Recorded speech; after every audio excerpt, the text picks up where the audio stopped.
The rain had started as a whisper against the windows of Romano's diner, but by the time Maya Torres finished wiping down the last table, it had grown into a steady drumbeat against the glass. The neon sign outside flickered intermittently, casting red and blue shadows across the black and white checkered floor. It was nearly midnight on a Thursday, and the diner had finally emptied of its usual crowd, cab drivers seeking coffee, night shift workers grabbing burgers, and the occasional group of college students sobering up before heading home. Maya untied her apron with practiced efficiency, her fingers moving automatically after another long shift.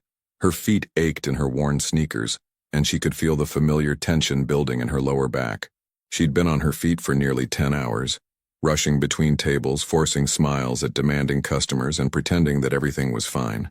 That was what she did best these days, pretending. "You heading out, Maya?"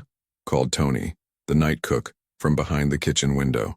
His weathered face showed concern. Tony had worked at Romano's for 23 years and had developed a protective instinct toward the younger staff. "Yeah, Tony. See you tomorrow," Maya replied, pulling her dark hair out of its ponytail and letting it fall around her shoulders. She grabbed her jacket from the hook near the employee door, a thin denim thing that wouldn't do much against the October rain, but it was all she had. "Want me to call you a cab? It's really coming down out there," Tony offered, already reaching for the phone. Maya shook her head, managing a tired smile. "I'm good. The subway station is just 2 blocks. I'll make it." What she didn't say was that she couldn't afford the cab fare. Not this week. Not after her landlord had raised the rent on her tiny Queens apartment for the 3rd time in 2 years. Every dollar mattered now. She pushed through the back door into the alley behind the diner, and the rain immediately found her cold and insistent.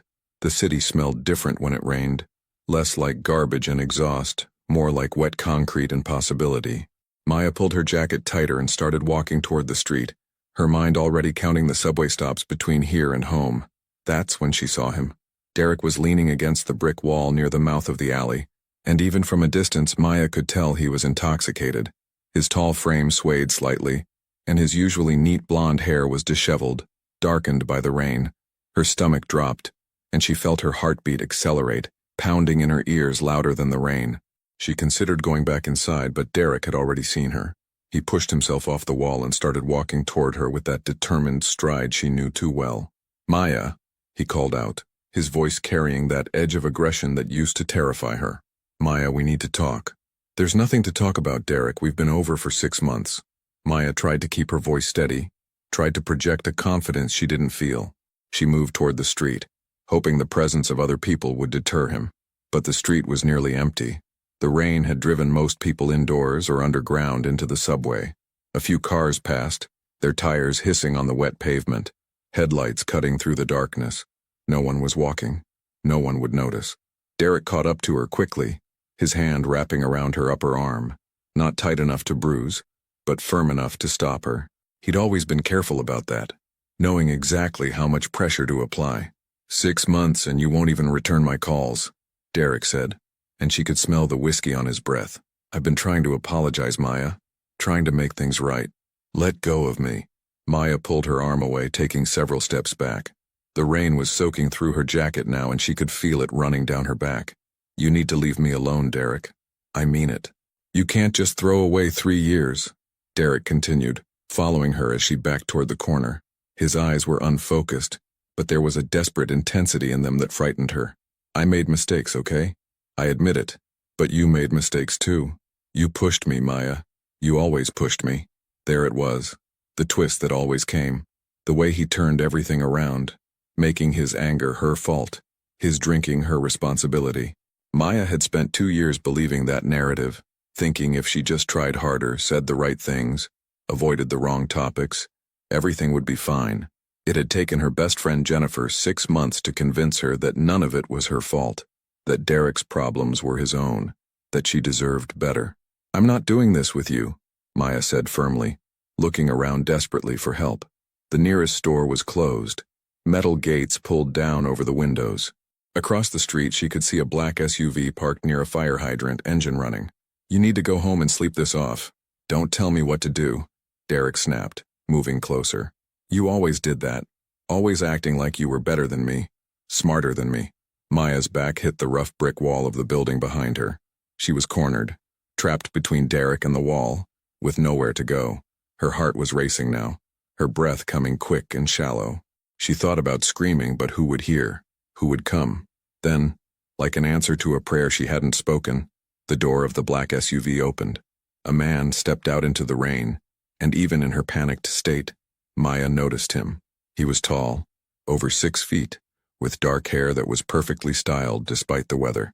He wore an expensive charcoal suit that fit him like it had been made specifically for his frame, and it probably had been. There was something in the way he moved, a quiet confidence that suggested he'd never had to ask for anything twice in his life. He lit a cigarette, the small flame from his lighter briefly illuminating sharp features and dark eyes. He wasn't looking at Maya or Derek. He seemed completely unaware of the drama unfolding 15 feet away, content to smoke in the rain while his driver waited in the vehicle. But he was there. He was someone. And Maya made a decision born of pure desperation. She pushed past Derek and practically ran across the sidewalk, her sneakers splashing through puddles. Derek called after her, but she didn't stop. She didn't think. She just moved toward the stranger like he was a lifeline. The man noticed her approaching, his dark eyes shifting to her face with an expression of mild curiosity. Up close, Maya could see he was younger than she'd initially thought, maybe early 30s. There was something about his face that was both handsome and slightly dangerous, like a knife that had been polished to a shine. "Please," Maya gasped, reaching out and grabbing his arm. The fabric of his suit was soft and expensive under her fingers. "Please, I'm so sorry, but can you please pretend you know me? Just for a minute. Please." The stranger didn't pull away. Instead, he looked at her with an intensity that made her breath catch, taking in her rain-soaked appearance, her frightened eyes, the way her hand trembled on his arm. Then, smoothly, almost casually, he looked past her to where Derek had stopped short on the sidewalk, watching this interaction with growing anger. "Is there a problem?" the stranger asked, and his voice was like his appearance, smooth, controlled, with an underlying edge that suggested volumes. Derek's eyes narrowed, his intoxicated brain trying to process this new development. "Who are you?" "I'm someone who's wondering why you're following my girlfriend through the rain," the stranger replied, and Maya felt a rush of relief so intense it nearly made her dizzy. He'd understood. He was helping her. The stranger's hand moved to the small of Maya's back, pulling her slightly closer to his side in a gesture that looked both protective and possessive. Maya played along, allowing herself to lean into him, feeling the solid warmth of his body through the wet fabric of his suit. "Your girlfriend?" Derek laughed, but it was a harsh, disbelieving sound. "That's not Maya. What is this? You have a boyfriend now?" "Derek, you need to leave," Maya said, trying to sound more confident with the stranger's presence beside her. "We're done. We've been done. I don't believe this," Derek muttered, taking a step forward. But then something changed in his expression. A flicker of uncertainty, maybe even fear. Maya followed his gaze and realized that 2 more men had emerged from the SUV. They were both large, built like professional athletes, wearing dark suits similar to the stranger's but without the same tailored elegance. They didn't say anything. They didn't have to. They simply stood there, flanking the SUV, their eyes fixed on Derek with the kind of attention that made their purpose very clear. The stranger took a long drag from his cigarette, completely unbothered by the rain or the tension. "I think the lady asked you to leave," he said quietly. There was no threat in his voice, no raised volume, but something about the way he spoke made it clear that this was not a suggestion. Derek looked between Maya, the stranger, and the 2 large men. Whatever courage the alcohol had given him seemed to evaporate. His face flushed red with anger and humiliation, but he took a step backward. "This isn't over, Maya," Derek said, pointing at her. "You can't just... We're not done talking about this." "Yes, we are," Maya replied, her voice stronger now. Derek stood there for another moment, swaying slightly, his jaw clenched. Then he turned and stumbled down the street, occasionally looking back over his shoulder until he turned the corner and disappeared from view. Maya let out a breath she hadn't realized she'd been holding. Her entire body was shaking, from cold, from fear, from the adrenaline crash that was starting to hit her system. She realized she was still holding onto the stranger's arm and quickly let go, stepping back. "I'm so sorry," she said rapidly, the words tumbling out. "I'm so sorry. I didn't know what else to do, and you were just standing there and he wouldn't leave me alone, and I just... Thank you. Thank you so much." The stranger dropped his cigarette and crushed it under his expensive leather shoe. He studied her with those dark eyes, and Maya felt like he was seeing more than just her rain-soaked appearance, like he was reading her entire history in her face. "What's your name?" he asked. Maya Torres." "Vincent," he replied, offering his hand. Maya shook it, noting the firmness of his grip, the warmth of his skin despite the cold rain.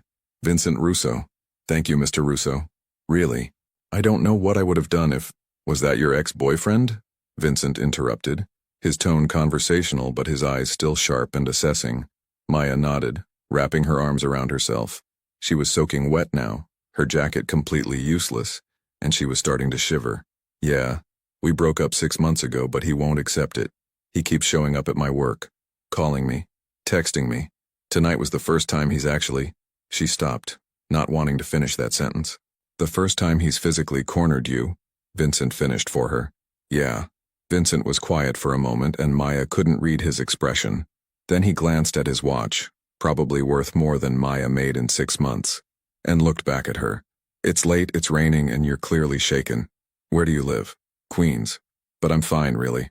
I'll just catch the subway." "I'll give you a ride," Vincent said, and it wasn't really a question. He gestured toward the SUV, where one of the large men had already moved to open the back door. Maya hesitated. Every self-preservation instinct she had was screaming that getting into a car with a complete stranger, a stranger who traveled with what looked like bodyguards, was potentially dangerous. But the alternative was walking to the subway alone, wet and vulnerable, with the possibility that Derek might still be nearby. And there was something about Vincent that, despite his obvious wealth and the slight air of danger that surrounded him, made her feel safer than she had in months. "Okay," she said finally. "Thank you." Vincent placed a hand on her lower back again, guiding her toward the SUV. The interior was immaculate.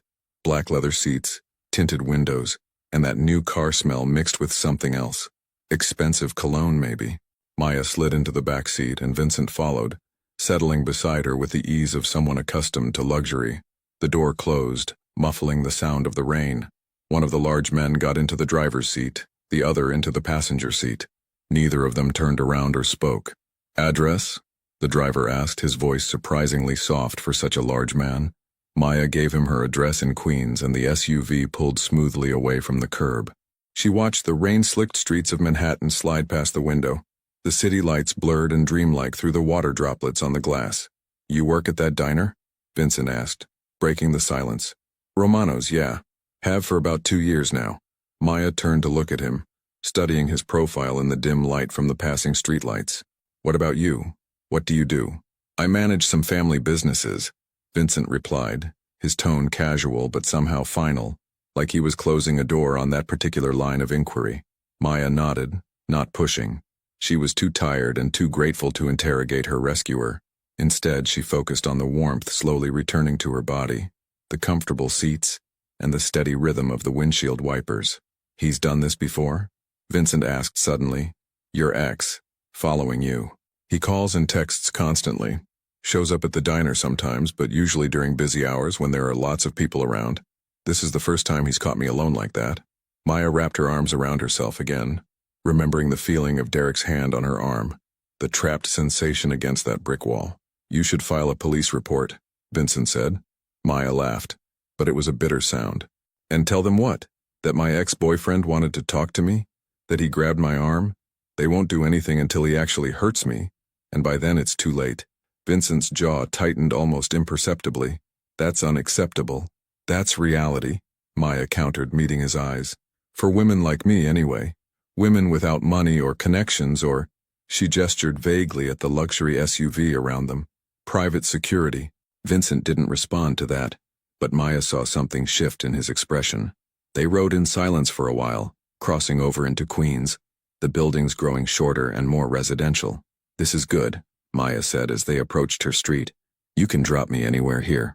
But the SUV pulled up directly in front of her building, a 5-story walk-up that had seen better decades. The contrast between this neighborhood and the Manhattan streets they'd just left was stark. Here the buildings were weathered, the streetlights were dimmer, and the rain seemed to emphasize every crack in the sidewalk. The driver got out and opened Maya's door, holding an umbrella that seemed to appear from nowhere. Maya stepped out under its protection, looking back at Vincent through the open door. "Thank you again," she said sincerely. Really? You have no idea what that meant to me. Vincent nodded, his dark eyes holding hers for a long moment. Be careful, Maya Torres. There was something in the way he said it. Not a casual pleasantry, but almost a warning or maybe a promise.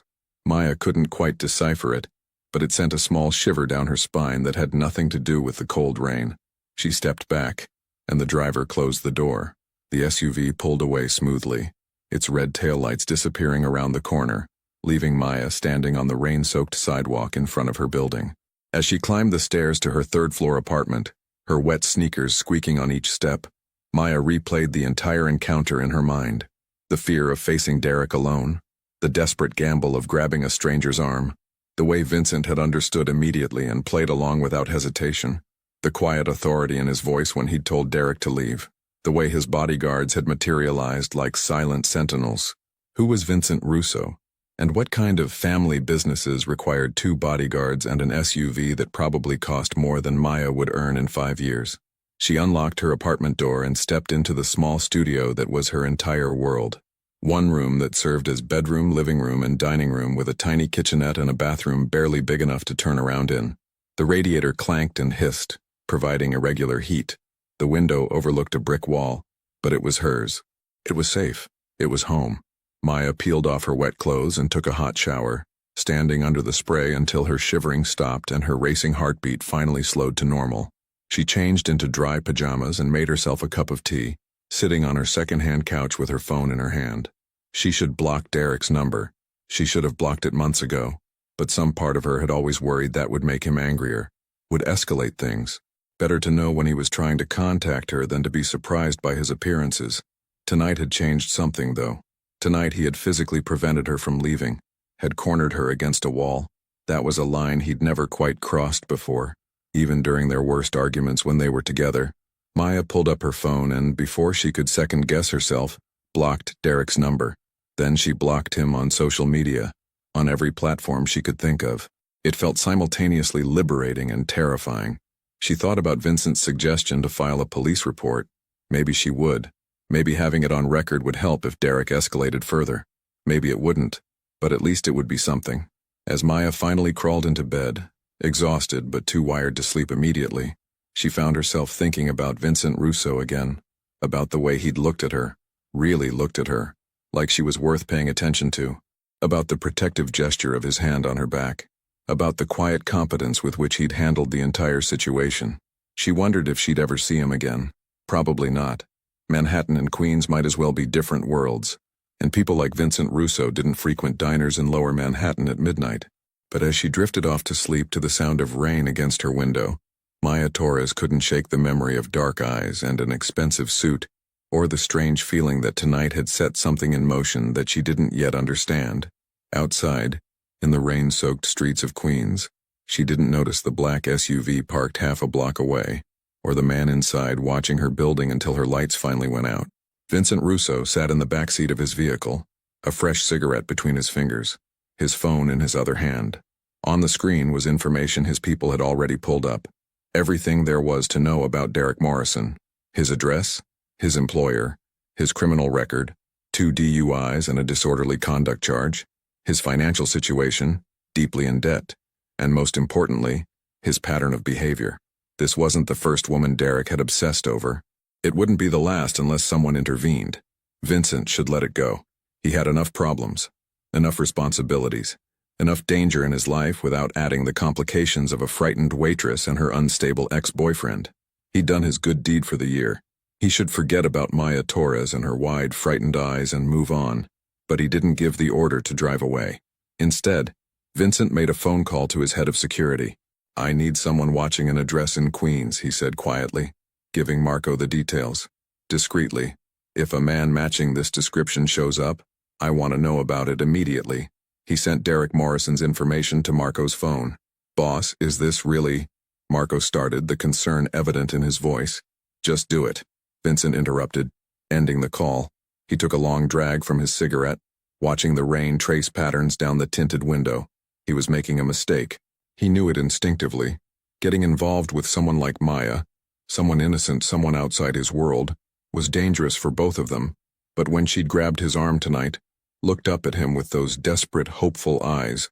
Something in Vincent's carefully controlled world had shifted. Something he'd thought was dead had stirred to life again. And Vincent Russo, despite his better judgment, wanted to see where this unexpected encounter might lead. "Take me home," he finally told his driver, and the SUV pulled away from the curb, leaving the quiet Queen Street behind. But Vincent knew, with absolute certainty, that this wasn't the end. It was only the beginning. The morning sun filtered through the grimy window of Maya's apartment, cutting sharp lines across her floor. She woke with a start, her heart pounding before she remembered where she was. Safe, in her own bed, the door locked and bolted. The events of the previous night came flooding back. Derek's aggressive confrontation, the rain, the stranger with the dark eyes who had appeared like an answer to an unspoken prayer. Vincent Russo. Maya reached for her phone on the nightstand, half expecting to see messages from Derek before remembering she'd blocked him.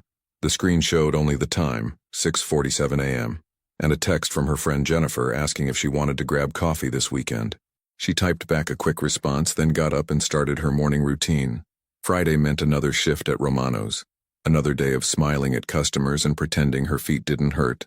Another day of pretending everything was normal. But as Maya showered and dressed in her standard uniform, black jeans and a white t-shirt under her work apron, she couldn't shake the memory of sitting in that expensive SUV, the leather seats soft beneath her, the rain outside feeling like a world away. She couldn't shake the memory of Vincent's voice, calm and authoritative, or the way Derek had backed down so quickly when faced with Vincent's quiet power. Who was he? What kind of family businesses required bodyguards and that level of, she searched for the right word, presence? Maya made herself instant coffee and a piece of toast, standing at her small counter while she ate. Through her window she could see the brick wall of the adjacent building, pigeons perching on the fire escape, the ordinary morning sounds of Queens waking up. Somewhere a baby was crying. A car alarm went off and then stopped. Someone was shouting in Spanish about being late. This was her world, real, gritty, struggling. Vincent Russo's world, whatever it was, existed somewhere else entirely. By the time Maya walked into Romano's diner at 10:45 a.m. for her 11 o'clock shift, she'd almost convinced herself that last night had been an anomaly, a strange moment that would fade into just another story about living in New York City. "You look tired," Tony commented from behind the grill as Maya tied her apron. "Rough night?" "You could say that," Maya replied, not elaborating. She'd learned that Tony worried, and the last thing she wanted was for him to feel like he needed to protect her. He had enough on his plate with his own family. The lunch rush started around noon, and Maya fell into the familiar rhythm of taking orders, delivering food, refilling coffee cups, and clearing tables. Romano's attracted a diverse crowd: construction workers from nearby sites, office employees from the buildings around them, elderly regulars who'd been coming for decades, and tourists who'd wandered off the main path looking for authentic New York. Maya had just delivered a stack of pancakes to table 7 when the bell above the door chimed. She glanced up automatically, her server's instinct to greet new customers, and froze. Vincent Russo stood in the doorway looking completely out of place in his impeccably tailored navy suit. He scanned the diner with those dark, assessing eyes until they landed on Maya. A slight smile touched his lips, barely there, but unmistakable. Maya's heart did something complicated in her chest. He was here. He'd actually come back. "Seat yourself anywhere," she called out, trying to sound casual and professional, like her pulse wasn't suddenly racing. Vincent chose a booth near the window, sliding into the cracked red vinyl with the same easy confidence he'd shown getting into his luxury SUV. Maya grabbed a menu and a glass of water, giving herself a moment to steady her nerves before approaching his table. "Mr. Russo," she said, setting the water down. "I didn't expect to see you again." "Vincent," he corrected, looking up at her. In the daylight streaming through the diner window, she could see more details. The slight shadow of stubble along his jaw, the way his dark hair was styled with precise casualness, the expensive watch on his wrist. "And I realized I never got to try the coffee you serve here. You mentioned Romano's has been around for a while." 23 years, Maya confirmed, her professional smile in place. "Tony, the cook, he's been here since the beginning. The coffee is, well, it's diner coffee. Nothing fancy. Sometimes simple is best," Vincent replied, his eyes holding hers for a moment longer than necessary. Maya felt heat rise to her cheeks and quickly looked down at her order pad. "Can I get you something to eat, Or just coffee? What do you recommend? The pancakes are good. Tony makes them from scratch. The burger is solid. Nothing gourmet, but satisfying. The turkey club is popular with the lunch crowd.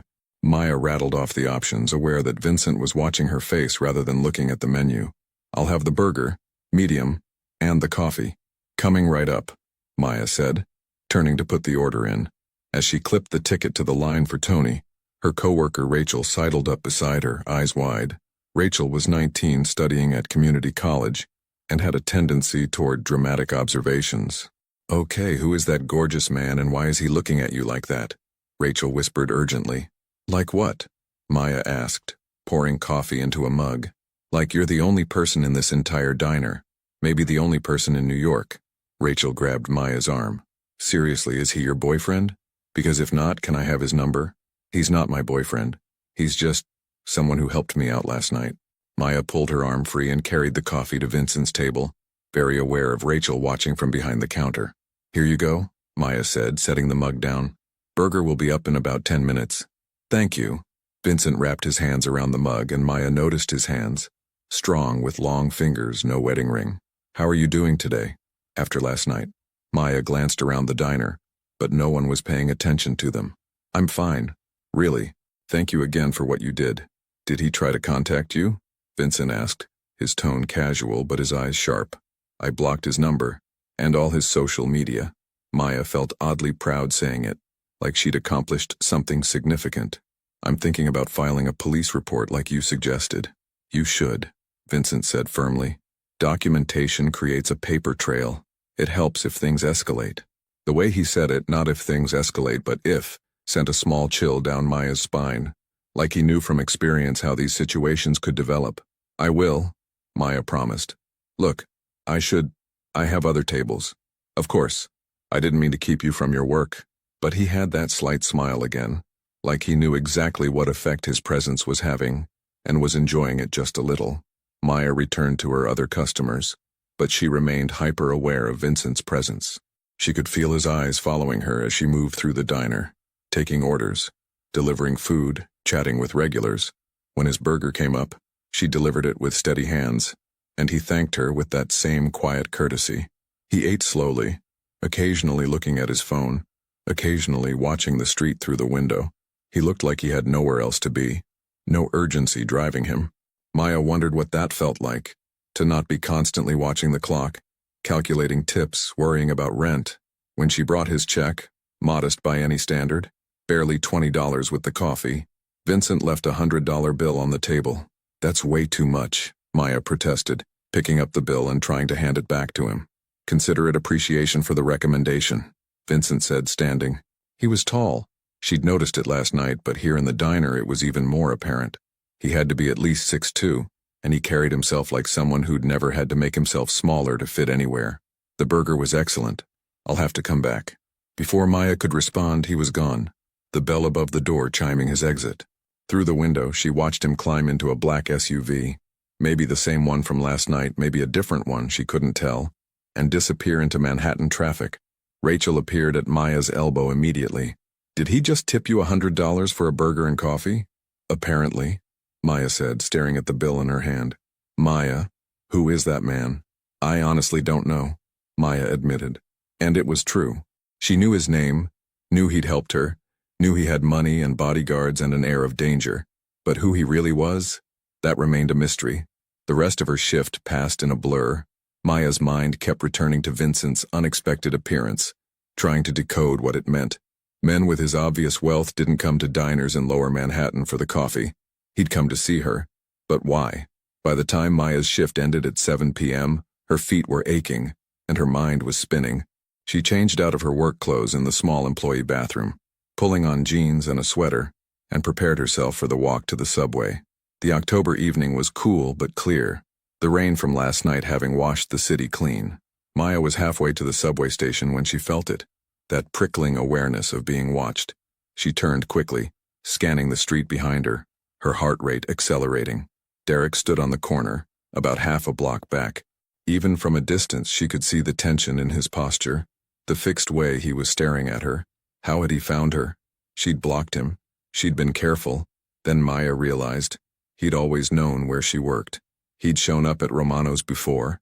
He must have been waiting, watching for her to leave. Fear spiked through her, sharp and cold. She was on a relatively busy street, but it was getting dark. The subway station was still a block away. She started walking faster, not quite running, but close. She heard footsteps behind her, picking up pace. Her breath came quicker. Then a car pulled up beside her, the black SUV. The window rolled down, and Vincent's face appeared. "Get in," he said simply. Maya didn't hesitate. She pulled open the door and practically fell into the back seat. Vincent was already there, and as soon as she was inside, the vehicle pulled smoothly away from the curb. "He was following you," Vincent stated, looking back through the tinted rear window. "I saw him," Maya said, her voice shaking despite her attempt to control it. "I don't understand. How did you know to be here?" Vincent was quiet for a moment, and something shifted in his expression. "I had someone watching your building, and the diner. After last night I wanted to make sure you were safe." Maya stared at him, processing this information. "You had someone watching me? Like surveillance?" "Protection," Vincent corrected.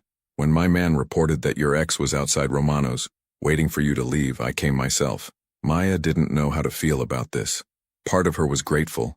Derek had been following her, and without Vincent's intervention she'd have been alone with him again. But another part of her was disturbed by the idea of being watched, even with good intentions. I don't know whether to thank you or be concerned," Maya said honestly. "Be safe," Vincent replied. "Everything else is secondary." The SUV navigated through traffic with practiced efficiency, the driver clearly skilled at moving through the city. Maya realized they were heading toward Queens, toward her apartment. "This is becoming a habit," she said, trying for lightness. "You rescuing me." "I don't mind," Vincent said, and something in his tone made Maya look at him more closely. There was an intensity in his gaze that made her breath catch. This wasn't just good citizenship or casual kindness. This was something else, something more deliberate. "Why are you doing this?" Maya asked quietly. "Really, you don't know me. You don't owe me anything." Vincent considered her question, his dark eyes never leaving her face. "Let's just say I recognize someone who deserves better than what they're getting." "That's not really an answer," Maya pointed out. "No," Vincent agreed. "It's not." They rode in silence for a while, the city light streaming past the windows. Maya was exhausted, from her shift, from the adrenaline crash, from the emotional whiplash of fear and relief. "I filed the police report," she said suddenly, remembering. "Today, on my lunch break. I told them about Derek showing up at my work, about him cornering me last night. They took the report, but they basically said what I already knew. Without an actual threat or physical harm, there's not much they can do. But it's documented," Vincent said. "That matters." "Does it?" Maya asked, hearing the bitterness in her own voice. "He's still out there. He's still following me. A piece of paper doesn't actually protect me." "No," Vincent agreed. "But the right people can." The way he said it sent a shiver through Maya. Not of fear exactly, but of awareness. This man, whoever he was, had the kind of power that paperwork didn't. The kind of power that made Derek back down immediately. The kind of power that came with bodyguards and expensive suits and surveillance teams. "What do you do, Vincent?" Maya asked directly. "What are these family businesses you manage?" Vincent's expression didn't change, but something flickered in his eyes. "My family has been in New York for 4 generations. We have investments in various sectors: real estate, construction, import-export, restaurants, waste management. We employ a lot of people. We have interests that need protecting." It was a carefully worded answer that told Maya almost nothing, while technically answering her question. She had the distinct impression that if she pushed harder, she'd hit a wall. A polite, firm wall, but a wall nonetheless. The SUV pulled up in front of her building. Through the window, Maya could see the familiar worn facade, the flickering streetlight, the bodega on the corner where she bought milk and bread. "Thank you again," she said, reaching for the door handle. "I mean it. I don't know what I would have done if you hadn't shown up." "Maya," Vincent said, and she paused, looking back at him. "I'd like to take you to dinner. Somewhere nice. Somewhere we can talk without you having to work." Maya's heart did that complicated thing again. "Is that a good idea?" "Probably not," Vincent admitted, a slight smile touching his lips. "But I'd like to anyway." She should say no. Every rational part of her brain was screaming to say no. This man was clearly involved in something. She didn't know what, but the signs were there. The bodyguards, the expensive vehicles, the careful non-answers, the casual display of wealth and power. But when she looked at Vincent, she didn't see danger. She saw someone who had protected her twice now, who had listened to her, who looked at her like she mattered. "Okay," Maya heard herself say. "Dinner." Vincent's smile widened slightly, genuine pleasure crossing his face. "Tomorrow night? I'll pick you up at 7. "I work until 6, Maya said. 7:30 then, wear something nice." Maya nodded and climbed out of the SUV. She stood on the sidewalk, watching as the vehicle pulled away, the red taillights disappearing into the night traffic. What was she doing? She'd just agreed to dinner with a man she barely knew, a man who had people following her, a man who radiated controlled danger like some people radiated warmth. But as Maya climbed the stairs to her apartment, she found herself already thinking about what she would wear. The next day was Saturday, which meant a double shift at Romano's, 11 a.m. to 9 p.m. with a short break in the middle. Maya's feet were killing her by the time Rachel arrived to relieve her at the end of the day, but her mind was racing. 7:30. Vincent would be here in 30 minutes. She'd brought her nicest dress to work in a bag, a simple black dress she'd bought on sale 2 years ago for a friend's wedding. It wasn't fancy, but it was all she had. She changed in the bathroom, applied some makeup using the mirror, and tried to do something with her hair beyond her usual ponytail. When she emerged, Tony whistled low. "Hot date?" "Something like that," Maya admitted. "With that guy from yesterday? The one who tips like a Wall Street banker?" Rachel asked, her eyes wide. "Maybe," Maya said, trying to be evasive. "Maya, be careful," Tony said, his fatherly concern showing.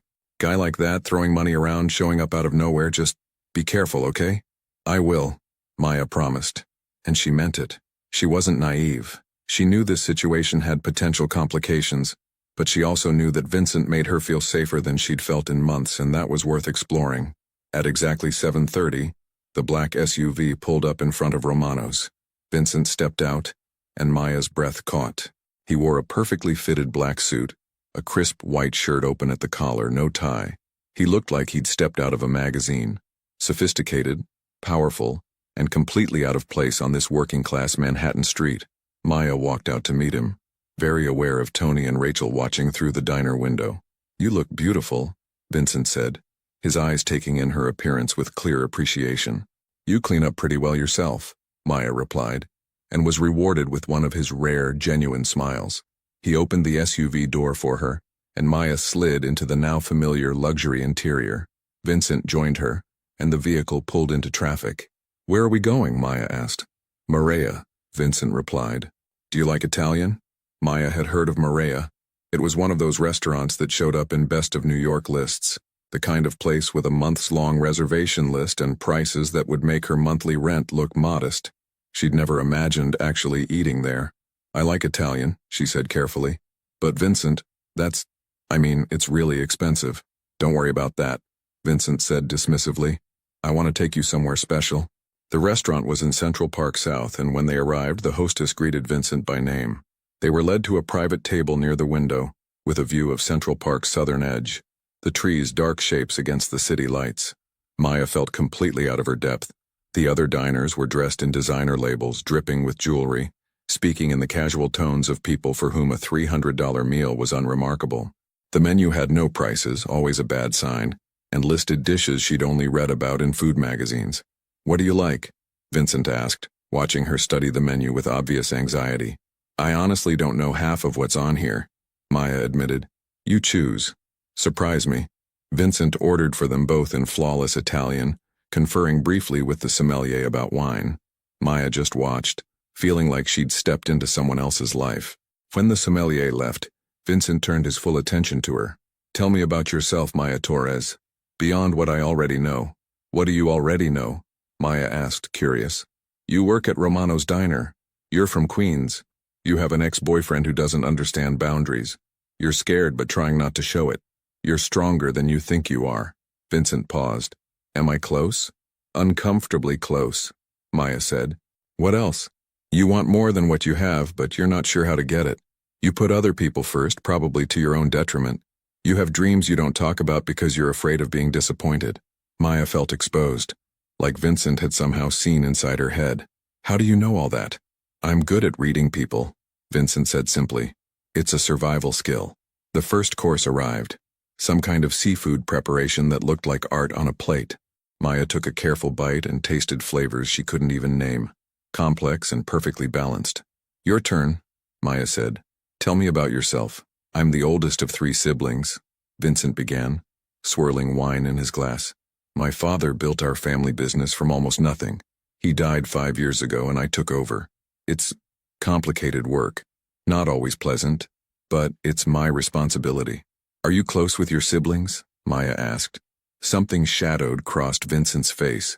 My brother Marco works with me. My sister Sophia is married, lives in Connecticut, has 2 kids. We see her on holidays. That's nice, Maya said. I don't have siblings. It was just me and my mom growing up. Was? Vincent picked up on the past tense immediately. She died 3 years ago. Cancer. Maya took a sip of wine. The memory still painful. That's actually how I ended up with Derek. I was grieving, vulnerable, and he was there, paying attention. It felt like someone caring. But he didn't actually care, Vincent said. It wasn't a question. No, Maya agreed.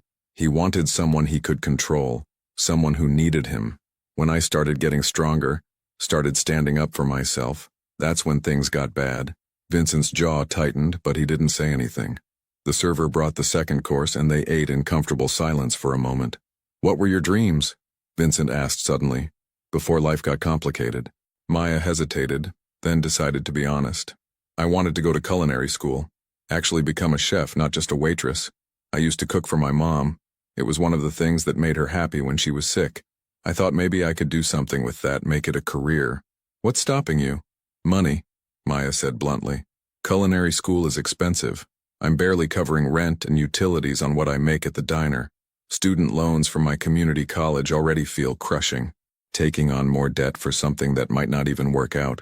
It's scary, but you still want it, Vincent observed. I still want it, Maya confirmed. I just don't know how to make it happen.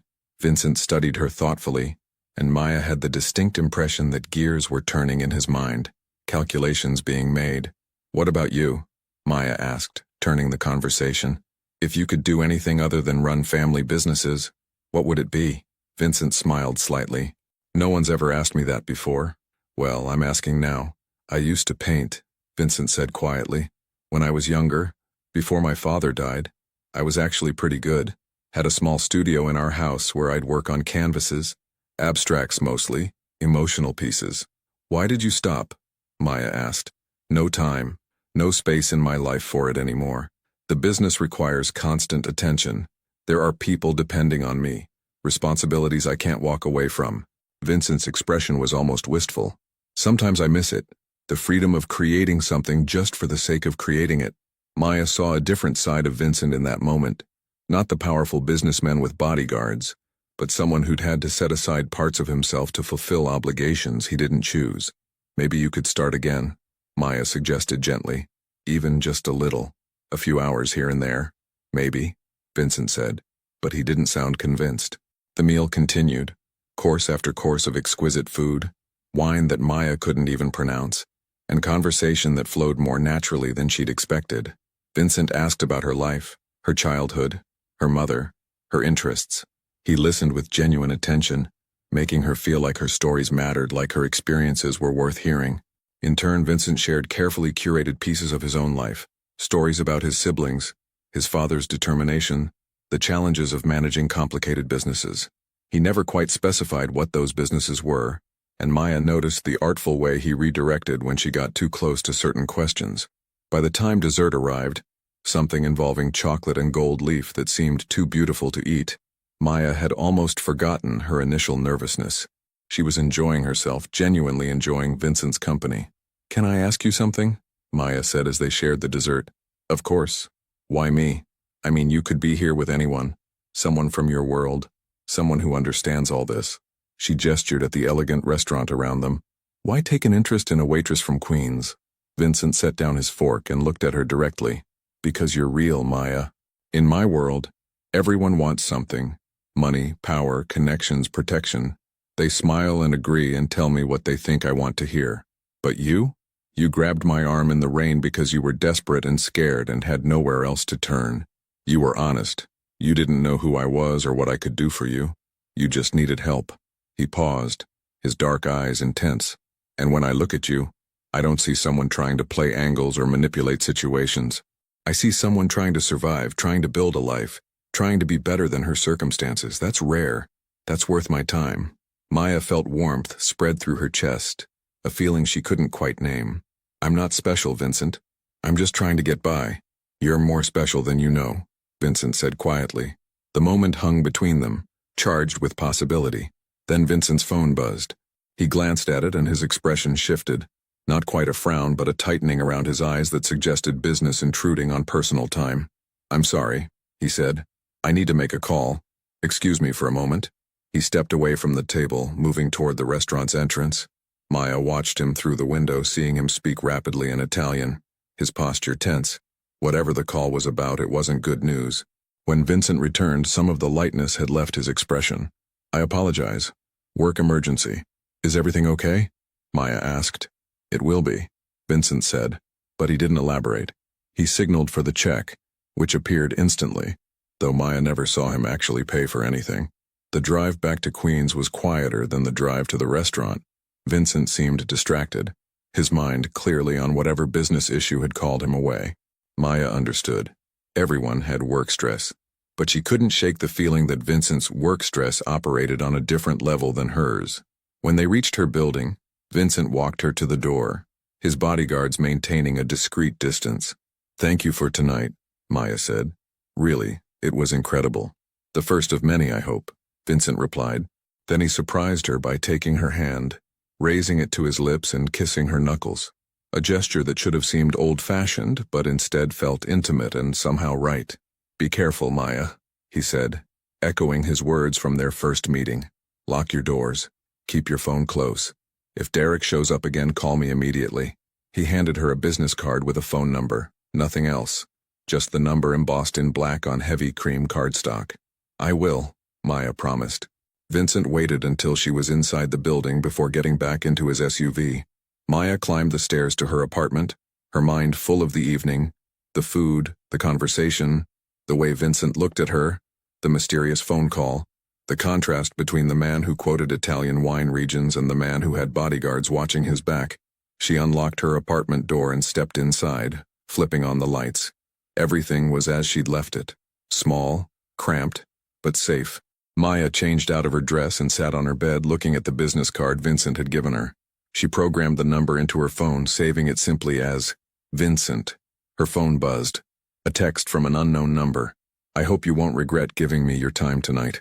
V. Maya smiled and typed back. I don't regret it. Thank you for a wonderful evening. The response came quickly. The pleasure was mine. Sleep well, Maya Torres. As Maya got ready for bed, she couldn't stop thinking about Vincent, his intensity, his contradictions, the way he made her feel both protected and slightly afraid. She didn't know exactly what she was getting into, but she knew, with absolute certainty, that her life had changed the moment she grabbed his arm in the rain. And whatever came next, Maya was ready to face it. Outside her building, in the shadows across the street, one of Vincent's men maintained watch, ensuring Derek Morrison wouldn't get close. And in a penthouse overlooking Central Park, Vincent Russo stood at his window, a glass of whiskey in his hand, thinking about a waitress with determined eyes and dreams she didn't think she deserved. He was crossing lines he'd promised himself he wouldn't cross, getting involved with someone innocent, someone outside his world. But Vincent had spent his entire adult life doing what was expected, what was necessary, what was required. For once, he was going to do what he wanted, even if it complicated everything. The following week passed in a blur of stolen moments and growing tension. Vincent appeared at Romano's diner 3 more times, always impeccably dressed, always watching Maya with that intense focus that made her heart race. They talked between her shifts, brief conversations that felt weighted with unspoken meaning. He asked about her day, her dreams, her fears, and slowly, carefully, Maya began to ask her own questions. What exactly does your family do, Vincent? She asked one afternoon when he'd arrived during a quiet period, sitting at his usual booth. Vincent's expression didn't change, but something flickered in his dark eyes. We have interests in various sectors. Construction, real estate, import businesses. That's what you said before, Maya pointed out, refilling his coffee. But it's not really an answer. It's the answer I can give you, Vincent replied quietly.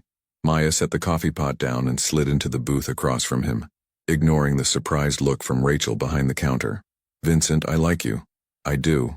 But I'm not stupid. Men who run construction companies don't need bodyguards following them everywhere. They don't have people watching buildings at night.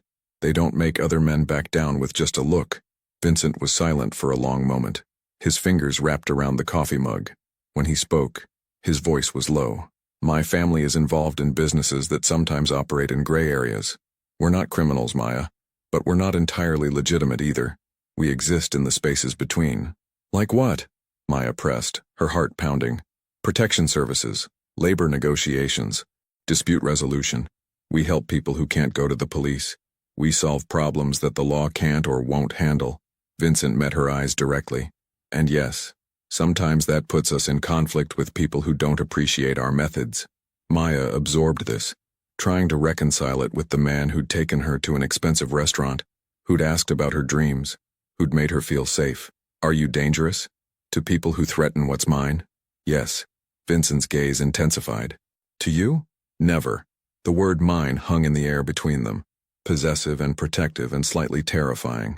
I should walk away, Maya said softly. This is crazy. A week ago I didn't know you existed. Now I'm sitting here while you basically admit you're involved in organized crime. I wouldn't blame you if you did walk away, Vincent said, but I hope you won't.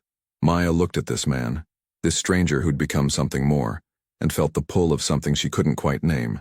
Attraction, yes, but also recognition. Vincent carried his own burdens, his own responsibilities he didn't choose. He understood what it meant to feel trapped by circumstances. I'm not walking away, Maya heard herself say. Not yet. Vincent's slight smile was worth the risk. 2 days later, everything changed. Maya was closing Romano's with Tony when her phone rang. An unknown number. She almost didn't answer, thinking it might be Derek calling from a different phone, but something made her pick up. Maya Torres? A rough male voice, unfamiliar. Yes? This is Detective James Morrison, NYPD. We have Derek Morrison in custody. He was arrested tonight for violating an order of protection filed by his previous girlfriend. During booking, we found numerous photos of you on his phone, along with what appears to be surveillance notes about your schedule and movements. Maya's blood ran cold. Surveillance notes? Times you leave work, routes you take home, locations you frequent. Miss Torres, I need you to come down to the station tomorrow to give a formal statement. This man appears to have been stalking you extensively. After hanging up, Maya's hands were shaking so badly she could barely hold her phone. Tony noticed immediately. Maya, what's wrong? Derek, the police. He's been following me, taking pictures, writing down everywhere I go. The full horror of it was sinking in. She'd known Derek was obsessive, but this level of surveillance was something else entirely. Maya called Vincent. He answered on the first ring. Maya, what's wrong? His voice was sharp, immediately alert. She explained about the detective's call, her voice breaking as the adrenaline crash hit her. Vincent listened in silence, and when she finished, his tone had changed. Cold, controlled fury barely contained. Where are you right now? Still at Romano's. Tony's here with me. Stay there. I'm sending someone to bring you to my place. You're not going home tonight. Vincent, I can't just... Derek knows where you live, Maya. He's been documenting your movements. Even if he's in custody now, we don't know if he's working alone or what he might have planned. Please, trust me. Maya looked at Tony, who was watching with concern. Okay, she agreed quietly. 20 minutes later, Marco arrived, Vincent's second in command. A broad-shouldered man with calculating eyes and a surprisingly gentle demeanor. He drove Maya through the city in silence, eventually pulling up to a luxury high-rise overlooking Central Park. Vincent's penthouse occupied the entire top floor. The elevator opened directly into his space. All dark wood, leather furniture, floor-to-ceiling windows with breathtaking views of the city. Expensive art hung on the walls, including several abstract paintings that Maya realized Vincent must have created himself. Vincent was waiting, still dressed in a suit despite the late hour. He crossed to Maya immediately, his hands gentle on her shoulders. Are you all right? Maya nodded, but tears were threatening. The shock was wearing off, replaced by the terrifying reality of how close she'd been to real danger. I thought blocking him would be enough. I thought the police report would help. But he was watching me this whole time and I never knew. Vincent pulled her into his arms, and Maya let herself lean into his solid warmth. You're safe now. I promise you he won't get close to you again. He's in jail. Maya said against Vincent's chest. For now. But these things don't always stick. Bail gets posted, charges get reduced, restraining orders are just paper. Vincent's voice was hard. I won't leave your safety to a broken system. Maya pulled back to look at him. What does that mean? It means I'm going to make sure Derek Morrison understands that pursuing you will cost him more than he's willing to pay. There was something in Vincent's tone that made Maya's breath catch. Vincent, you don't do anything illegal. I won't have to, Vincent assured her. But his smile was sharp. There are legal ways to ruin someone's life. Derek has debt, a drinking problem, and now a criminal record. A few phone calls to the right people, and he'll be too busy managing his own catastrophe to think about you. It should have frightened Maya, the casual way Vincent discussed destroying someone, but all she felt was relief. Someone was finally taking her safety seriously. Someone had the power to actually protect her. Stay here tonight, Vincent said, guiding her toward a guest room. Tomorrow we'll figure out next steps. But tonight, just rest. The guest room was bigger than Maya's entire apartment, with a king-sized bed and an ensuite bathroom. Vincent provided her with clothes, a soft t-shirt that smelled like expensive detergent and hung to her knees. Maya should have felt out of place, overwhelmed. Instead, she felt safe for the first time in months. She emerged from the bathroom to find Vincent waiting in the hallway, changed into casual pants and a fitted black shirt. The formal businessman was gone, replaced by someone more relaxed but no less compelling. Can't sleep? He asked. Too wired, Maya admitted. Come on, I'll make you tea. They ended up in Vincent's expansive kitchen, sitting at the marble island while water boiled. Vincent moved with easy competence, finding mugs and tea bags, his movements economical and practiced. Thank you, Maya said quietly, for everything, for protecting me, for caring when you didn't have to. Vincent handed her a steaming mug. I told you before I recognize someone who deserves better. You do, Maya. You deserve to feel safe, to chase your dreams without looking over your shoulder. Why do you care so much? Maya asked. Really? Vincent was quiet, looking into his own tea. When he spoke, his voice carried a vulnerability she hadn't heard before. My mother was killed when I was 17. A business dispute that turned violent. She was caught in the crossfire. Wrong place, wrong time. My father became obsessed with control after that, with making sure nothing and no one he cared about was ever vulnerable again. Maya's hand found Vincent's across the counter. I'm so sorry. I watched him carry that guilt until it killed him 5 years later. Heart attack, but really, it was the weight of everything he couldn't protect her from. Vincent's fingers intertwined with Maya's. I swore I'd never let someone I cared about be in danger if I had the power to prevent it. Is that what I am? Maya asked softly. Someone you care about?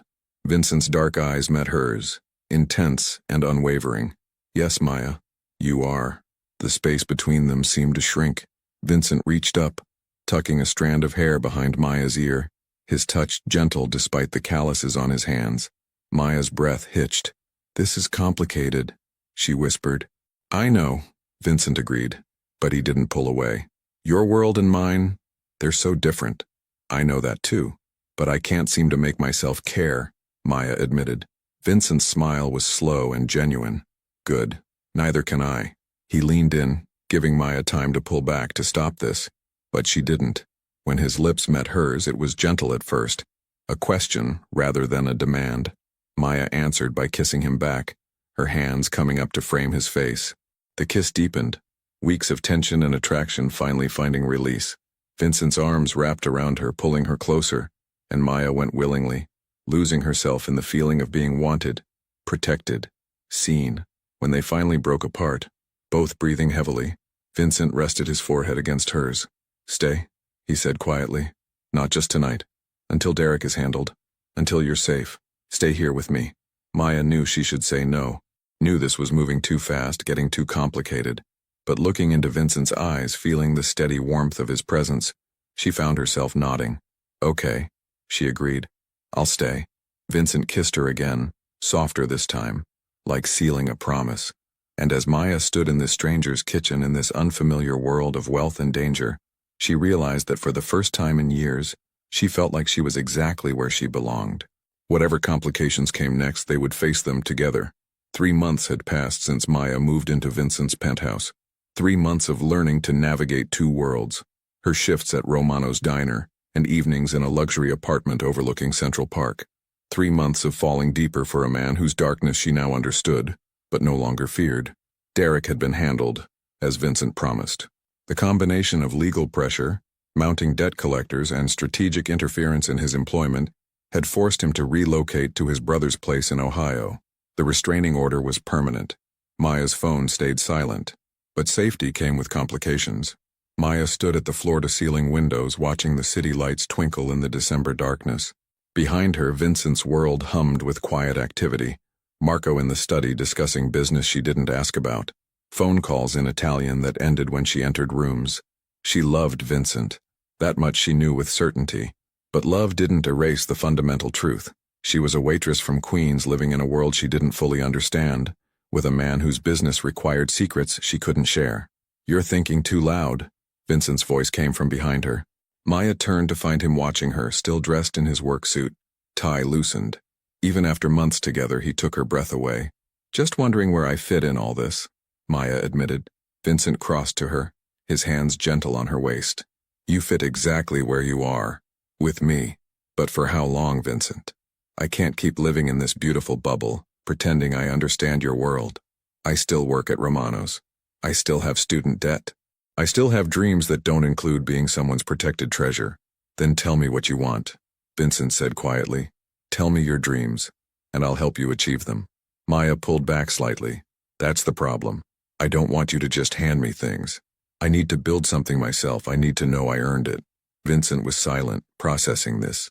Finally, he nodded. "What if I invested in you? A business loan? Formal terms? Market rate interest? You go to culinary school, open your own place eventually. I'm the silent partner who expects returns. Nothing given, everything earned." Maya's heart swelled. He understood. He actually understood. "I'd want that in writing," she said, managing a smile. "I'll have my lawyers draft it tomorrow," Vincent replied seriously, then softened. "Maya, I don't want to own you or control you. I want to be your partner. In business, in life, in everything. Even though I come from nothing, even though your world and mine are so different, especially because of that," Vincent said firmly. "You make me remember there's more to life than power and control. You make me want to paint again, to create instead of just manage. You make me better." Maya felt tears threaten. "You make me braver, strong enough to chase dreams I'd given up on." Vincent pulled a small box from his pocket, and Maya's breath caught. He opened it to reveal a simple, elegant ring, a single diamond on a platinum band. "I'm not asking you to lose yourself in my world, Maya. I'm asking you to build a new world with me, one where you're my partner, my equal, my choice." Vincent's dark eyes held hers. "Marry me, not because I rescued you or because you need protection. Marry me because we choose each other, complications and all." Maya looked at this man who'd entered her life in a moment of desperation and become her anchor, her challenge, her future. She thought about the girl who'd grabbed a stranger's arm in the rain, terrified and alone. That girl was gone, replaced by someone stronger, someone ready to fight for her own happiness.